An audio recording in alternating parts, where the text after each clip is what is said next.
और जब उस समय किशोर अभिमन्यु पर कौरवों ने युद्ध नीति के विपरीत जाकर प्रहार किया था, तो मैं कुछ कहना चाहता हूं। इतने में पुत्र दुशासन ने पीछे सा था वार किया, निष्प्राण हुए एक गदा से सिर पर था प्रहार किया।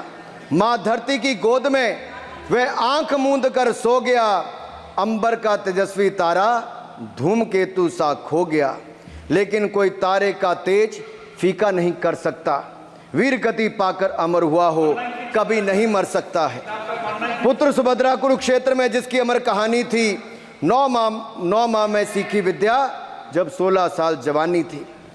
अब उस अभिमन्यु को जिसने सारे चक्रों को तोड़ने का काम किया, मैं इतना ही कहूंगा, चक्रव्यूह का प्रसंग छेड़कर आपने अच्छा किया। इस देश ने बहुत सारे चक्रव्यूह देखे, कांग्रेस का चक्रव्यूह सर, इसके 7 किरदार मैं बताता हूं सर। पहला कांग्रेस, सर नाम लेने के लिए मना किया, मैं दूसरी तरह से बोलता हूं। पहला कांग्रेस, दूसरे पहले प्रधानमंत्री एनजी, फिर तीसरा किरदार आईजी पूर्व प्रधानमंत्री, चौथा आरजी1 उस समय के प्रधानमंत्री, 5वां एसजी, 6वां आरजी2 और 7वां आप सब जानते ही हैं। आप समझदार हैं, समझ गए होंगे सर। पहले चक्रव्यूह ने देश को विभाजन कराया, पहले चक्रव्यूह ने देश का विभाजन करवाया, और दूसरे जो एनजी उन्होंने देश को कश्मीर की समस्या दी और चीनियों को भारत की भूमि सौगात में दी, चीनियों को भारत भूमि सौगात में दी। सर तीसरे चक्रव्यूह आईजी ने, पूर्व प्रधानमंत्री आईजी ने देश को आपातकाल दिया, इमरजेंसी दी, और पंजाब में अशांति दी। चौथे जो आरजी1 है, आरजी1 ने बोफोर्स दिया और सिखों का निस्सहार किया।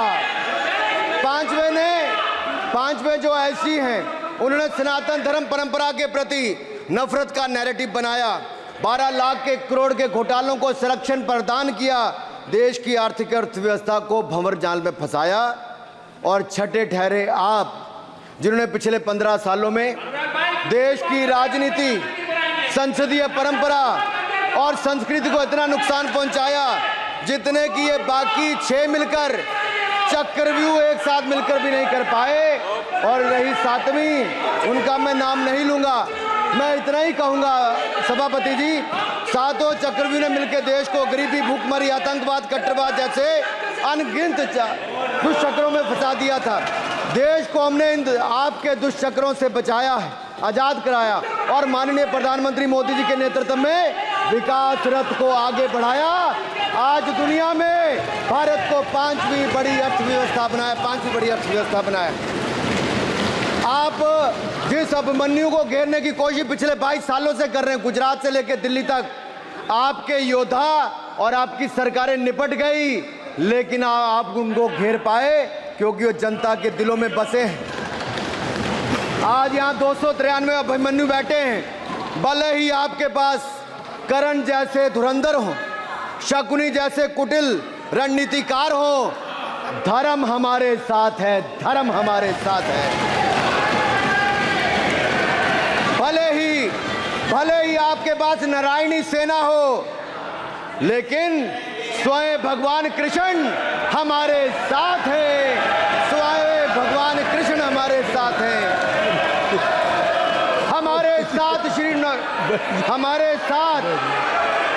हमारे साथ श्री रघुनाथ तो किस बात की चिंता शरण में दिखाया। माननीय सभापति जी, हमारे साथ श्री रघुनाथ तो किस बात की चिंता शरण में रख दिया जब मात, तो किस बात की चिंता। हमारे साथ तो जनता रूपी रघुनाथ है और आगे भी रहने वाला है। आप देखिए, ये कल से हलवा बांटने की बात कर रहे थे। अध्यक्ष महोदय कांग्रेसियों के कंधे पर सवार होकर सैर करते हैं, जैसे मदारी के कंधे। सर इसको देख लीजिए। माननीय आप असत्य कहें, हम कार्रवाई का हिस्सा नहीं है। असत्य कहें। माननीय सभापति जी, I have already given ruling. Mister Venugopal ji, I have given ruling, please. माननीय सभापति, असत्य के पैर नहीं होते, असत्य के पैर नहीं होते, और ये असत्य अक्सर कांग्रेसियों के कंधे पर सवार होकर सैर करता है। जैसे मदारी के कंधे पर बंदर होता है, वैसे ही राहुल जी के कंधे पर डल होता है। जैसे मदारी के कंधे पर बंदर होता है, वैसे ही राहुल जी के कंधे पर बंडल होता है, जिसे वो रोज यहाँ परोसते हैं। ये बजट पर, सदन पर।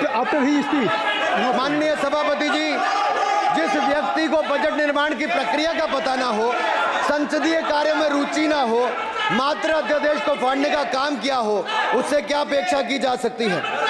मैं पूछना चाहता हूँ, हलवा किसको मिला? मैं पूछता हूँ, हलवा किसको मिला? राहुल जी बताइए, हलवे की बात की थी, जीभ घोटाले का हलवा किसने खाया? वो फोर्स घोटाले का हलवा किसने खाया?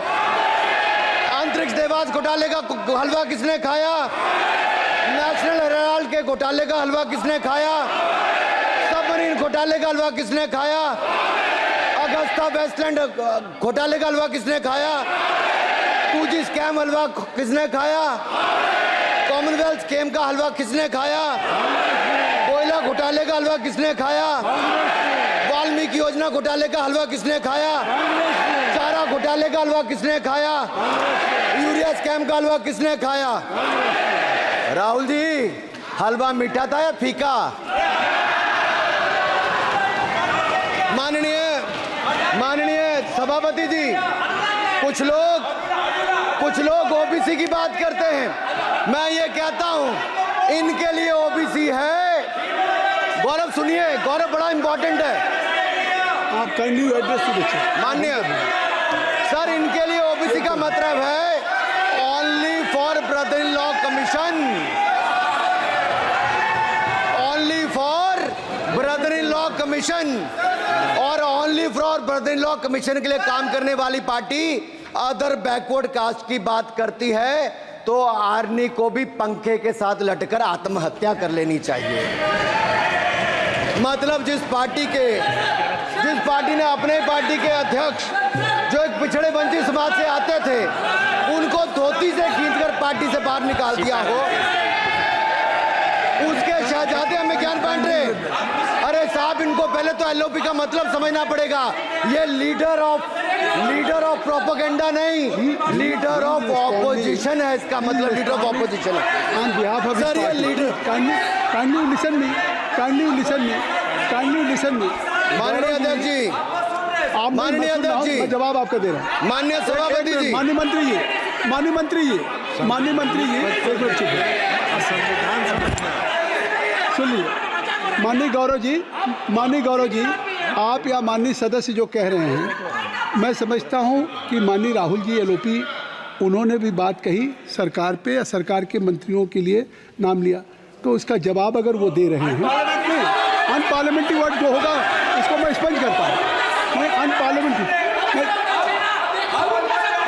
अनुराग ठाकुर जी। सर, माननीय अध्यक्ष जी, माननीय सभापति जी, आप देखिए, मैं इतना ही कहना चाहता हूं कि अब बंद कर दें, क्योंकि एलओपी का मतलब लीडर ऑफ प्रोपेगेंडा नहीं, लीडर ऑफ ऑपोजिशन होता है।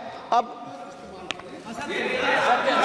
संधि है, ठीक है, असत्य है, निराधार। जी सर, जी, उसके ठीक है, निराधार है सर। ओबीसी की बात, जनगणना की बात बहुत की जाती है। माननीय सभापति जी, जिसकी जात का पता नहीं वो गणना की बात करता है।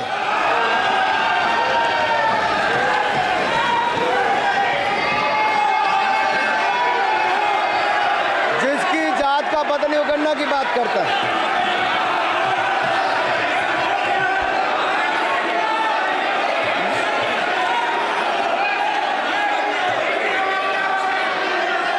माननीय सभापति जी,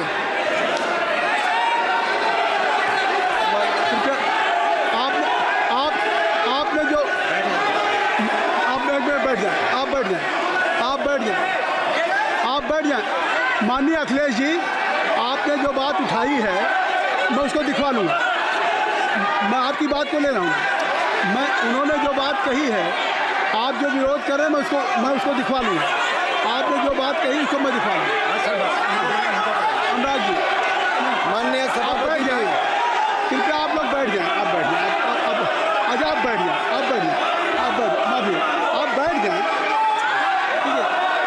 गौरव जी,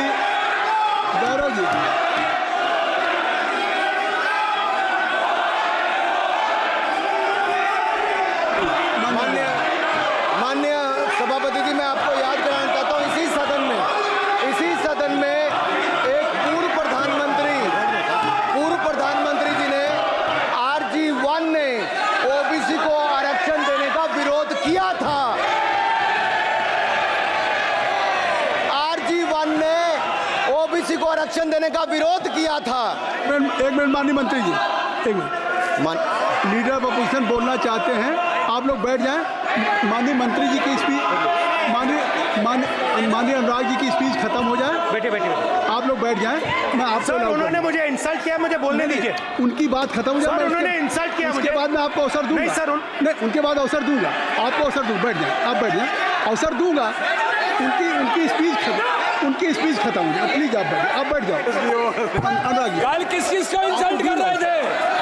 आपको अवसर दूंगा। आपको अवसर दूंगा। अच्छा, एक मिनट बैठ जाए। आप बैठ जाए। सर, मैं क्लैरिटी कर दूं। सर, मैंने कहा एक मिनट बैठ जाए। आप सर, एक मिनट बैठ जाए। आप सब लोग बैठ जाए। अच्छा, आप सब लोग बैठ जाए। चल, अब लीडर ऑफ अपोजिशन को मैं बुला रहा हूँ। अब ये पर is it fair if I am allowing to your leader of opposition, is it fair? मैं फिर मैं उनको बुला लूँगा। नहीं तो मैं आपको बुला रहा हूँ तो पहले बैठ जाएं। पहले लोग बैठ जाएं। पहले बैठाइए सर। सब लोग बैठ जाएं। पहले सब लोग बैठ जाएं तब मैं आपको अलाउ करूँ। सब बैठ जाएं, मैं आपको अलाउ करूँ। मैं आपको अलाउ करूँगा, सब बैठ जाएं। मैं अलाउ करूँगा। आप मेरी बात सुन नहीं पा रहे। मैं आपको अलाउ करूँगा, पहले सब बैठ जाएं। हाउस इन ऑर्डर होगा। गौरव जी, आप भी बैठ जाएं। मैं लीडर ऑफ अपोजिशन को अलाउ कर दे रहा हूँ। अगर आप ये कह रहे हैं कि हमें इंसल्ट किया गया, मैं बिल्कुल आपको अलाउ करूँगा। सर दीजिए सर, बोलने दीजिए सर। मैं आपको अलाउ, बोलने दीजिए सर। ऐसा नहीं सर, बोल बोलने दीजिए सर। मैं आपका नाम तो लूँ। राहुल गांधी जी। स्पीकर सर, देखिए